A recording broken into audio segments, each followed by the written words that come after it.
My name is Kwame Owino. I work at the Institute of Economic Affairs, and yes, it's a research policy think tank. Yeah. Can you tell us a little bit of why you're here and why you felt it's important for you to come here? Well, I think it's important for us to come here because this is a meeting that has been convened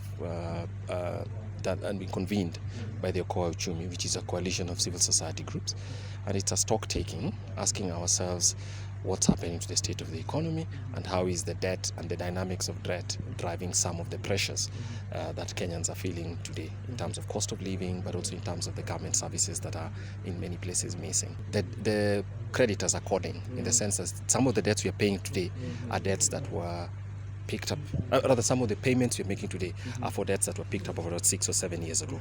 So the debtors are calling. So they're coming here and asking us to pay. And the constitution requires the government to pay for all the money that is borrowed.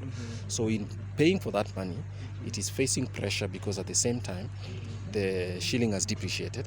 So it takes a lot more money to pay $1 of debt than it would have taken 6 years ago. So that means the debtors are calling. They're telling you in February, we are coming to collect our money. Please make sure it's available to pay it to us. Yeah. And the national parliament and the Senate, they usually play a very critical role when it comes in terms of debt and the debt servicing. Yeah. Yes. Where do you feel like they have failed us in terms of now implementing this? Okay, they haven't done their work well because their function under the Chapter 12 of the Constitution, which is a public finance chapter, is to actually scrutinize and make sure that they monitor both government spending, taxes, and obviously the debt, because the debt is a deficit. I mean, how government funds debt is a result of deficits.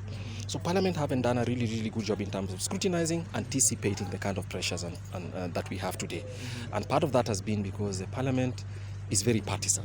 So they see Parliament as an arm of the executive. What the presidency or what the political party wants is what they fund. So sometimes they don't get enough information, or they even ignore it, and they take debt regardless of what happens.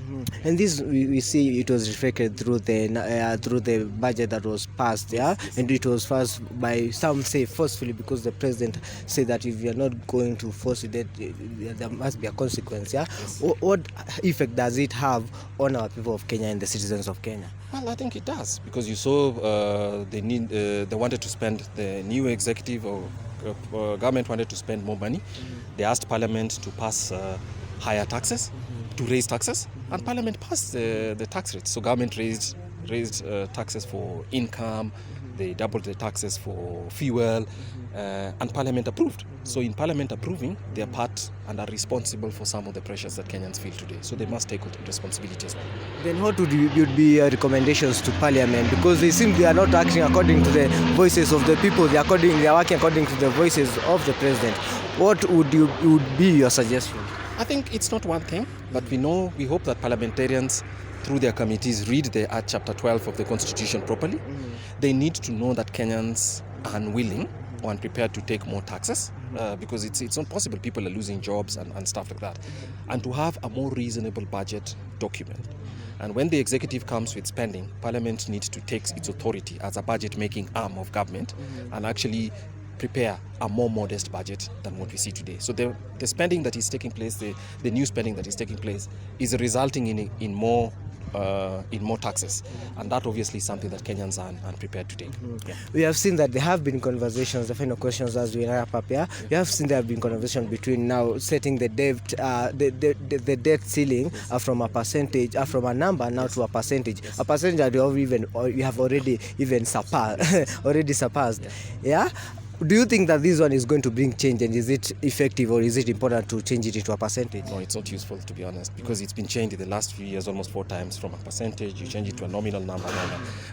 Our proposal is actually government, the Parliament needs to monitor the fiscal deficit by simply saying we are not going to allow 3% more spending, 3% of GDP more in spending than what is collected. But in the medium term, I don't know why Parliament does not seek a balanced budget. They should seek to have a balanced budget, say, in the next 3 years and ensure that they deal with it. So that's it. Tunaona, tunasikia na tutabonga. The voice.